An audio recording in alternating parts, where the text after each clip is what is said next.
नमस्कार किसान साथियों, आज इस वीडियो में हम बात करने वाले हैं गेहूं की कटाई करने के बाद में तुरंत बाद ऐसी कौन सी चुनिंदा कुछ फसलें जिनको आप लगाकर बहुत जल्दी बहुत अच्छा मुनाफा अपने खेत से कमा सकते हैं। जिसमें मैं आपको आज दो फसलें बताऊंगा। एक तो सब्जी वर्गीय फसलें होंगी, एक ऐसी फसल होंगी कुछ जिनको लगाने के बाद किसान साथियों को ज्यादा भागदौड़ नहीं करनी पड़ती है, सिंचाई वगैरह का खाली ध्यान देना होता है और वो उससे 60 से 70 दिन में ही बहुत अच्छा मुनाफा कमा रहे होते हैं। इस तरीके की मैं आपको आज दो तरीके की फसलें बताने वाला हूं। साथ में आज मैं आप लोगों को कुछ ऐसी बातें भी बताऊंगा जिनको आप लोगों को बहुत ज्यादा ध्यान रखना होता है, क्योंकि गर्मी के मौसम में कुछ चुनिंदा ऐसी बातें होती हैं जिनको बहुत ज्यादा ध्यान रख के तब आप लोगों को खेती करनी चाहिए। अन्यथा अगर आप लोग इस बात का ध्यान नहीं रखेंगे तो आप लोग बहुत ज्यादा नुकसान झेल सकते हैं। आज इस वीडियो में मैं आप लोगों को कुछ ऐसी सब्जी वर्गीय फसलें बताऊंगा जिनके ऊपर बढ़ते हुए टेम्परेचर का ज्यादा प्रभाव नहीं पड़ता है और उनसे उत्पादन बहुत अच्छा मिल रहा होता है और मार्केट में जब वो फसलें जा रही होती हैं तो आपको मार्केट प्राइस भी बहुत अच्छा मिल रहा होता है। साथ में आपको मैं कुछ ऐसी फसलें बताऊंगा जिन पे बढ़ते हुए टेम्परेचर का प्रभाव उतना ज्यादा नहीं होता है, काफी कम रहता है और साथ में उसमें भाग दौड़ और स्प्रे वगैरह करने की भी समस्याएं नहीं आ रही होती हैं। बहुत कम स्प्रे वगैरह करना होता है और उनसे मुनाफा भी अच्छा आता है, उनका उत्पादन बहुत ताबड़तोड़ होता है और उनके जो मार्केट रेट होते हैं वो भी बहुत अच्छे मिल रहे होते हैं। चलिए अब बात करते हैं उन फसलों के बारे में। तो नमस्कार किसान साथियों, आप सबका स्वागत है हमारे यूट्यूब चैनल किसान वाला जंक्शन में। अगर अभी तक आपने हमारे चैनल को सब्सक्राइब नहीं किया है तो चैनल को सब्सक्राइब कर लीजिए और दूसरे किसान साथियों के साथ ज्यादा से ज्यादा शेयर करिए ताकि वो भी इस वीडियो को देखकर अपना लाभ उठा सकें। किसान साथियों, सबसे पहले बात करते हैं कि गेहूं की कटाई करने के बाद में आपको खेत में क्या करना है। तो किसान साथियों, गेहूं की कटाई करने के बाद आपको सबसे पहले अपने खेत को बहुत अच्छे से तैयार करना है। सब्जी वर्गीय फसल बोने के लिए या किसी और भी फसल को बोना चाहते हैं तो उसके लिए आपको सबसे पहले अपने खेत की जुताई करनी है, उसमें कल्टीवेटर वगैरह लगाने हैं ताकि जो गेहूं के अवशेष पड़े हुए हैं वो मिट्टी में अच्छे से मिल जाएं और डिकम्पोज हो जाएं। अगर आप लोग ऐसा नहीं करते हैं तो ये जो अवशेष हैं वो आपकी फसल को नुकसान पहुंचा सकते हैं। जो भी आप नई फसल लगाएंगे उसको समस्या पैदा कर सकते हैं, बीमारियां बना सकते हैं। तो आप लोगों को इस बात का जरूर ध्यान रखना चाहिए कि गेहूं की कटाई के बाद आप लोगों को खेत को अच्छे से जुताई करके कल्टीवेटर वगैरह लगा के गेहूं के अवशेष को मिट्टी में अच्छे से मिला देना चाहिए ताकि वो उसमें डिकम्पोस्ट होके उर्वरक खाद का काम करने लगे।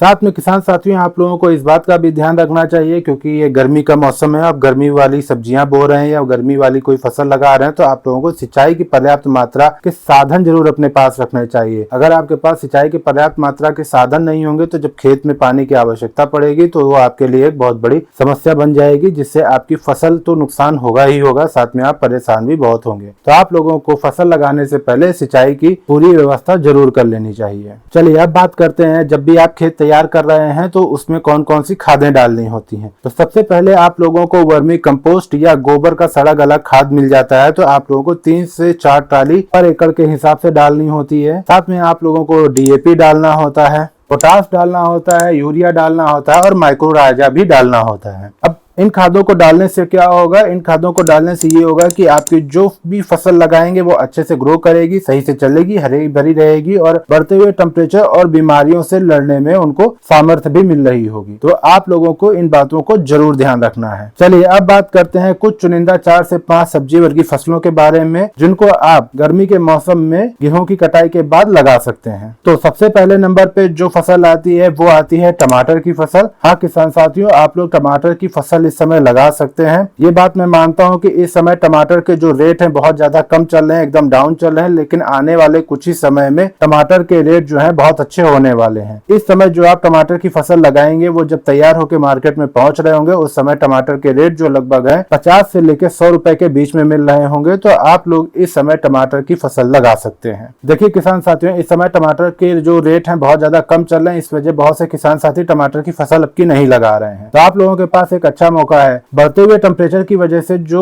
टमाटर की फसल में फ्लावर ड्रॉपिंग की समस्या आती है उसके लिए आप लोगों को सिंचाई की पर्याप्त मात्रा रखनी होगी, सही तरीके से साधन रखने होंगे। अगर आप लोग टमाटर की फसल को सही तरीके से मैनेज कर ले जाते हैं तो आने वाले लगभग कुछ ही दिनों बाद आप लोगों को टमाटर की फसल से बहुत अच्छा उत्पादन भी प्राप्त होगा और बहुत अच्छा आप लोग मुनाफा भी कमा रहे होंगे। इसके बाद जो फसल आती है वो आती है हरी मिर्च की फसल। किसान साथियों, इस समय आप लोग हरी मिर्च की भी फसल लगा सकते हैं। इस समय हरी मिर्च के जो मार्केट प्राइस चल रहे हैं वो लगभग 40 से 50 रुपए किलो के हिसाब से चल रहे हैं। लेकिन किसान साथियों, इस समय जो हरी मिर्च की फसल लगाई जाती है, जब ये तैयार होकर मार्केट में चल रही होती है तो इसके बहुत अच्छे रेट मिल रहे होते हैं, क्योंकि उस समय हरी मिर्च की थोड़ी सी शॉर्टेज मार्केट में आ चुकी होती है। दूसरी और सबसे इंपॉर्टेंट बात कि हरी मिर्च को अगर सही तरीके से मैनेज किया जाता है तो ये लगभग 3, 4, 5, 6 महीने तक चल रही होती है, जिससे आप हार्वेस्टिंग लेके बहुत अच्छा मुनाफा कमा रहे होते हैं। तो आप लोग इस समय हरी मिर्च की भी फसल लगा सकते हैं। इसके बाद जो फसल आती है वो आती है शिमला मिर्च की फसल। किसान साथियों, जैसे जैसे गर्मी बढ़ती चली जाती है, शिमला मिर्च की मांग बढ़ती चली जाती है, तो आप लोग इस समय शिमला मिर्च की भी फसल लगा सकते हैं। किसान साथियों, इस समय जो शिमला मिर्च की फसल लगाई जाती है, जब ये तैयार होकर मार्केट में पहुंच रही होती है, मतलब बरसात के मौसम में पहुंच रही होती है, तब इनके जो रेट होते हैं बहुत अच्छे मिल रहे होते हैं। लगभग आपको 70 से 100 रुपए किलो के आसपास इसके रेट मिल रहे होते हैं। तो आप लोग इस समय शिमला मिर्च की भी फसल लगा सकते हैं गेहूं की कटाई के तुरंत बाद। इसके बाद जो फसल आती है वो आती है बैगन की फसल। किसान साथियों, इस समय के जो बैगन लगे होते हैं इनका मार्केट प्राइस बहुत ज्यादा आ रहा होता है। ये लाखों रुपए पर एकड़ के हिसाब से कमा कर देके जाते हैं। बैगन की फसल एक लंबी फसल होती है। अगर इनको सही तरीके से मैनेज किया जाए तो ये लगभग 6 से 8 महीने तक आपको हार्वेस्टिंग दे रही होती है, जिसकी वजह से आप लोग पर एकड़ लाखों रुपए कमा रहे होते हैं। बैगन की फसल में बरसात के मौसम में एक समस्या आ रही होती है, जिसमें आता है आपका तना भेदक इल्ली और फल भेदक इल्ली। आप लोगों को इस समस्या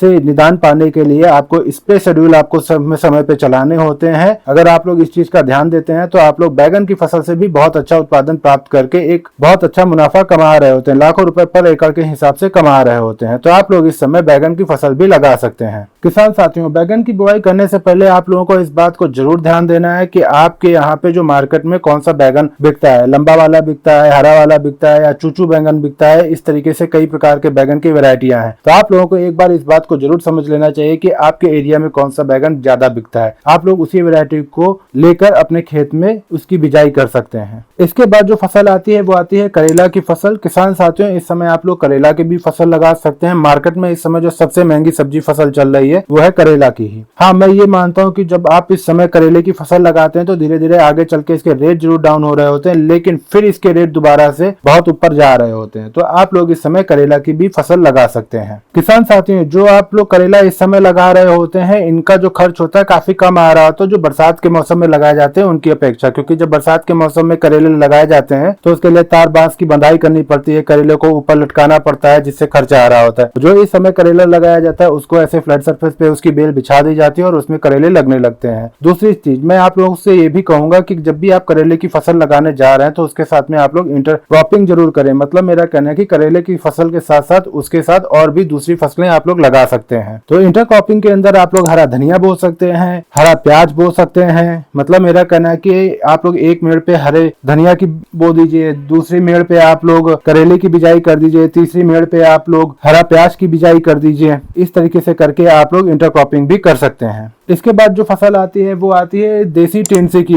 फसल। किसान साथी, इस समय आप लोग देसी टिंडसी, जिसे टिंडा भी हम लोग कहते हैं, उससे बो सकते हैं। आप लोगों को इस बात का ध्यान रखना है कि अगर आप लोग देसी टिंडसी या टिंडा की बिजाई करने जा रहे हैं तो आप लोगों को अपने खेत में गोबर का सड़ा गला खाद बहुत अच्छे से डालना है, क्योंकि इसके जर्मिनेशन में और इसके पौधे को स्वस्थ बनाए रखने के लिए कार्बनिक मैटर की बहुत आवश्यकता होती है, जो आप लोग गोबर सड़ा गला खाद होता है उससे आप लोग प्राप्त कर लेते हैं। तो आप लोग इस का जरूर ध्यान रखें। इस समय के लगाए हुए देसी टिंडे जो होते हैं, जब ये मार्केट में जा रहे होते हैं तो इनका भी प्राइस आपको बहुत अच्छा मिल रहा होता है। तो आप लोग इस समय देसी टिंडा भी लगा सकते हैं गेहूं की कटाई के बाद में। इसके बाद जो फसल आती है वो आती है आपकी खीरे की फसल। खीरे की फसल एक ऐसी फसल है जो कि सलाद में सबसे ज्यादा उपयोग की जा रही होती है, और खीरे की फसल एक ऐसी फसल भी है जिससे आप लोगों को कभी नुकसान नहीं हो रहा होता। तो इस समय आप लोग खीरे की फसल भी लगा सकते हैं। हाँ, आप लोगों को इस बात का ध्यान रखना है कि जब भी आप खीरे की फसल इस समय लगाते हैं तो इसको ऊपर की ओर नहीं चढ़ाना होता है, नीचे फ्लैट सरफेस पे ही लगाना होता है। मतलब मेरा कहने का है कि बेल वर्गी कोई भी फसल अगर आप लोग इस समय लगा रहे हैं तो उसको ऊपर की ओर नहीं चढ़ाना है, उसको फ्लैट सरफेस पे ही लगाना है, क्योंकि अभी कुछ दिनों में गर्म हवाएं चलने लगेंगी। अगर आप लोग उसको ऊपर चढ़ाते हैं तो गर्म हवाओं की वजह से आपकी फसल को बहुत ज्यादा नुकसान हो रहा होगा। तो आप लोगों को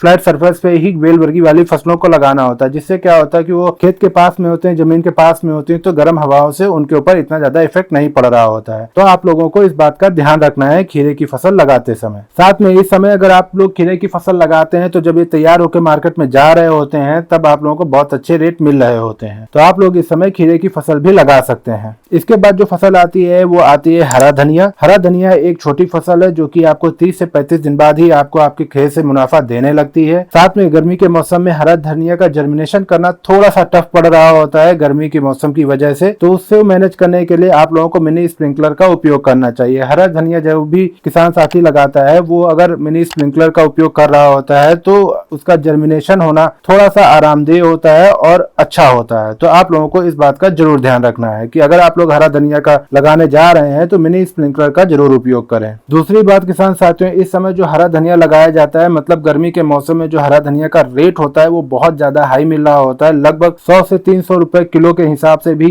हरा धनिया का रेट जा रहा होता है। तो आप लोग इस बात का जरूर ध्यान रखें कि इस समय आप लोग हरा धनिया भी लगा सकते हैं। इसके बाद जो फसल आती है वो आती है गिलकी तरोई की फसल। किसान साथी इस समय आप लोग तरोई की फसल भी लगा सकते हैं। तरोई एक फसल ऐसी फसल है जिसमें खर्च जो होता है ना के बराबर आ रहा होता है, लेकिन इसका उत्पादन बहुत ज्यादा होता है जिससे आप लोगों को बहुत अच्छा मुनाफा हो रहा होता है। तो आप लोग गिलकी तरोई की फसल भी लगा सकते हैं। गिलकी तरोई एक ऐसी फसल है जिसका मंडी मार्केट में कभी भी रेट कम नहीं हो रहा होता है, इससे हमेशा मुनाफा आ रहा होता है। तो आप लोग इस समय गिलकी तरोई की भी फसल लगा सकते हैं। इसके बाद भी जो फसल आती है वो आती है बेल वर्गीय फसल, वो है आपकी लौकी। किसान साथी लौकी एक ऐसी फसल है जिसका उत्पादन सबसे ज्यादा आता है बेल वर्गीय फसलों के अंदर, और ये एक ऐसी सदाबहार फसल है जिसको 12 मास आप लोग लगाकर बेच सकते हैं। इसके कम से कम 10 रुपए से लेके 60-70 रुपए तक के प्राइस आपको मार्केट में मिल जा रहे होते हैं। तो आप लोग इस समय लौकी भी लगा सकते हैं। किसान साथियों, ये रही कुछ चुनिंदा सब्जी वर्गीय फसलें जिनको आप गेहूं की कटाई के तुरंत बाद लगा सकते हैं। चलिए अब बात करते हैं कुछ ऐसी फसलों के बारे में जिनको गेहूं की कटाई के बाद तुरंत लगा तो सकते हैं, लेकिन उनमें बहुत ज्यादा भागदौड़ नहीं करनी पड़ती है, बहुत ज्यादा ध्यान नहीं देना पड़ता और उनका उत्पादन भी बहुत अच्छा होता है और साथ में उनसे मुनाफा भी बहुत अच्छा आ रहा होता है। चलिए अब इस बारे में बात करते हैं। आपको ऐसी कुछ 2 से 3 फसलों के बारे में मैं आप लोगों को बताता हूँ, जिसमें सबसे पहले नंबर पे आती है मूंग दाल की फसल। किसान साथी आप लोग मूंग दाल की फसल लगा सकते हैं। इस समय जो मूंग दाल की फसल लगाते हैं ये बहुत आसानी से हो जाती है। साथ में इसमें बहुत ज्यादा भाग दौड़ नहीं करनी पड़ती है, आपको 1 से 2 स्प्रे करने पड़ते हैं, सिंचाई पे थोड़ा सा ध्यान देना पड़ता है और ये बहुत आसानी से आपकी हो जाती है। दूसरा, इनके मार्केट प्राइस बहुत ज्यादा मिल रहे होते हैं। पूरे भारत में आप मूंग दाल की